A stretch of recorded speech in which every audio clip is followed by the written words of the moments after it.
Friends, আজকে আমরা ন্যারেশনের কিছু আলাদা ব্যতিক্রমধর্মী কিছু এক্সাম্পল সম্পর্কে জানবো। সো চলো স্টার্ট করি। ফার্স্ট এক্সাম্পলটা দেখো। ফার্স্ট এক্সাম্পলে আমাদেরকে বলছে গুড মর্নিং। সো এটাকে আমরা কিভাবে চেঞ্জ করব? আমরা এখানে কিন্তু লিসেনার বা স্পিকার দিই নাই। সো সেটা আমরা জাস্ট এক্স ওয়াই ধরে নিব যে এক্স, এটা কিন্তু আমাদের এক ধরনের উইশড। সো আমরা লিখবো X wished Y good morning. খুব simple, X wished Y good morning. আমাদের এখানে কিন্তু কোনো কানেক্টর হবে না, এগুলো একটু মনে রাখতে হবে তোমাদের। দেন এখানে লিখেছে গুড বাই, সো আমরা লিখবো এক্স। এক্স লিখলাম, ধরে নিলাম এক্স আমাদের স্পিকার।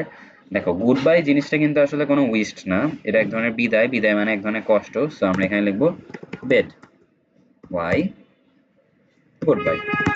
সো আমাদের সিম্পলি এটা শেষ। দেন পরের এক্সাম্পল আমরা যদি দেখি, বলছে যে let us go on a picnic. So এখানে আমরা কি লিখবো? আমাদের এখানে লেট আস মানে এক ধরনের প্রপোজড করা হচ্ছে। সো আমরা এখানে লিখবো proposed, X proposed Y that they. এখন আমাদের এখানে অলওয়েজ যদি আমাদের এভাবে লেট আস থাকে, দেখো লেট যদি আস থাকে তাহলে আমাদের এখানে ইউজ করতে হবে শুড, আর যদি লেট মি থাকে তাহলে আমাদের ইউজ করতে হবে মাইট। আমরা দেখবো সেটা। তো দেখো they should then go on a picnic, আমাদের কিন্তু এটা কমপ্লিট। দেন পরের এক্সাম্পলে আমরা আসি, let me enter the room. So এটা কি হবে? দেখো এখানে আছে লেট মি, সো আমরা লিখবো এক্স। এখানে দেখো late me enter the room, এখানে কিন্তু আসলে অনুমতি চাওয়া হচ্ছে। সো এখানে হচ্ছে রিকোয়েস্ট, সো আমাদের এখানে রিকোয়েস্ট করা হচ্ছে। সো আমরা লিখবো X requested Y that he. Then আমাদের এখানে মাইট ইউজ করব আমরা, যেহেতু আমাদের লেট মি আছে। লেট আস থাকলে আমাদের হবে শুড, আর লেট মি থাকলে হবে might. He might enter the room. Okay, আমাদের এটা কমপ্লিট। দেন আমাদের এখানে আছে কনগ্রাচুলেশনস। সো এটাকে আমরা কিভাবে করব? দেখো আমাদের এখানে এটা এইভাবে হবে যে X X congratulated congratulated Y. এটা কিন্তু কমপ্লিট। দেন আমরা যদি এখানে আসি, এখানে বলছে যে I am sorry. So I am sorry এটা কি হবে? X told Y that he, আমাদের কিন্তু চেঞ্জ হবে, প্রোনাউন চেঞ্জ হবে, ভার্ব চেঞ্জ হবে, হি ওয়াজ সরি। আমাদের কিন্তু কমপ্লিট। দেন আমাদেরকে বলছে যে hello how are you. So আমরা যদি দেখি, হ্যালোটা কিন্তু এক ধরনের গ্রিটিংস। হ্যাঁ, সেটা হচ্ছে আমাদের অভিবাদন বা গ্রিটিংস। সো আমরা এটা কিভাবে লিখবো? আমরা লিখবো এক্স এক্স, আমরা হ্যালোর বদলে লিখবো গ্রিটেড। ওকে, আমরা লিখবো X greeted Y and also said। আমাদের যখন এরকম বলবো তখন আমরা লিখবো and also asked। আমাদের যে কোশ্চেন করেছে how are you asked, so এটা হবে asked and also asked how। আমাদের এই wh ওয়ার্ড আছে দেখে আমরা লিখবো how, দেন আমাদের ইউটা হবে হি, and then ভার্বটা হবে was, how he was। আমাদের এটা কমপ্লিট। দেন আমাদের নেক্সট এক্সাম্পলে বলছে excuse me give me a space.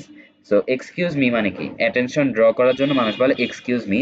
So আমরা এখানে লিখবো ড্রয়িং, এটা আমাদের একটু মনে রাখতে হবে, ড্রয়িং ওয়াইজ অ্যাটেনশন। আমাদের যদি এখানে লিখতো যে X told Y, X told Y, আমরা যদি এরকম এখানে লিখতো তাহলে আমরা এরকম লিখতাম যে ড্রয়িং ওয়াইজ অ্যাটেনশন, মানে এক্স ওয়াই এর অ্যাটেনশন নিয়ে বলতেছে ড্রয়িং ওয়াইজ অ্যাটেনশন। আমরা লিখবো অ্যাটেনশন, দেন একটা কমা দিতে হবে।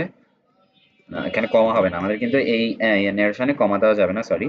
সো আমরা লিখবো drawing Y's attention X requested Y to give him a space. এখানে ভার্ব চেঞ্জ প্রনাউন চেঞ্জ হইলো।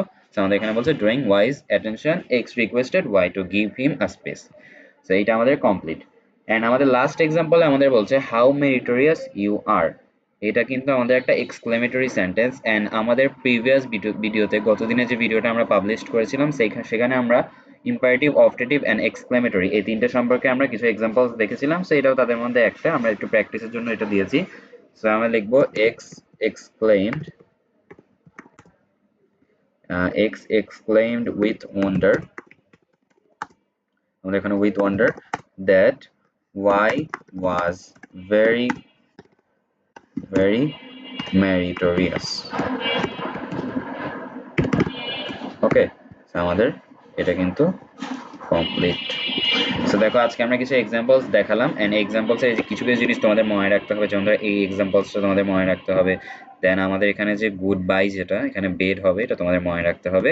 আর আরেকটা জিনিস, এই যে এখানে লেট আস হলে আমাদের এখানে ইউজ হবে শুড, আর যদি হয় লেট মি তাহলে আমরা এখানে ইউজ করব হচ্ছে আমাদের মাইট। লেট মি হইলে ইউজ করব মাইট, আর লেট আস হইলে আমরা ইউজ করব, একটু হাইলাইট করে দিই, লেট আস হইলে আমরা ইউজ করব শুড। সো এই টপিকগুলো আমাদেরকে মাথায় রাখতে হবে। তো আশা করি নেক্সট ভিডিওতে আমরা আবার দেখা হবে, এন্ড সেখানে আমরা প্যাসেজ নারেশন সম্পর্কে পড়বো। সো ততদিন পর্যন্ত ভালো থাকবেন, এন্ড চ্যানেলটাকে সাবস্ক্রাইব করে আমাদের পাশেই থাকবেন। Thank you.